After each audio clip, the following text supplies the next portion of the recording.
Hello everyone! So today, another day, another headband day. So today, samahan niyo ako mag-unpack ng parcel ko. Galing sa Shein. So matagal lang dumating sa akin to. Ngayon lang ako nagkaroon ng time mag-unpack dahil ngayon lang ako nagkaroon ng maraming time mag-video-video. So, in-order ko to siya sa Shein. Ayan, kita pa yung logo ng Shein. At ang laman ng parcel na to ay puro headband lang. So, let's do unpacking. Nahihiling nga ako ngayon sa mga headband at ito yung mga obsession ko talaga ngayon. So, sobrang obsessed ko nga. Na-check out ko pa ata lahat ng paninda ng Shein headband. Diyos ko, ang dami. Nawili talaga ako kaka-add to cart. Kaya nung nag-check out na ako, na-check out ko siya lahat.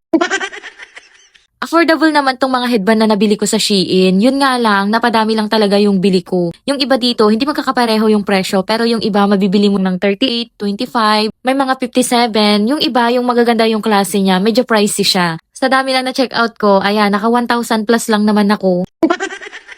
O, trinay ko na siyang suotin kung bagay nga ba sa ulo ko yung mga pinagbibili kong headband. In fairness, bagay naman siya, ang ganda, pwede mo pa siyang panglabas. Gawan mo na lang siya ng style sa buhok mo or ipitin mo yung buhok mo sa likod para hindi malaglag yung headband. Ang ganda. So, lahat sila maganda, kaya sinukat ko sila lahat isa-isa. So, habang sinusuot ko nga sa ulo ko isa-isa yung headband na nabili ko, tuwang-tuwa talaga ako kasi aliw na aliw ako, ang cute. Magaganda lahat, kaya na-check out ko talaga lahat yan sa Shein. Napadami tuloy yung headband ko, iisa lang yung nakikita yung sinusuot ko, yung pink na headband ko, yung pang skincare ko. Pero ngayon, madami na kayong makikita, iba-iba pa. Kaya every video ko, makikita nyo na tong mga headband ko. Yung mga kakaibang headband ko, katulad nitong isang may flower sa gitna, tapos hindi ko alam kung ano tong orange sa gilid niya, ears ba yan? Itong isa naman, flowers lang sa gitna, ewan ko ba sa akin kung anong nagustuhan ko sa mga headband na to, pero kakaiba talaga sila. Aliw na aliw talaga ako sa mga itsura ng mga headband ko. Hindi ko na na-try lahat dahil sobrang dami nila bes. Basta makikita nyo na lang to sa mga videos ko. Yun lang, bye!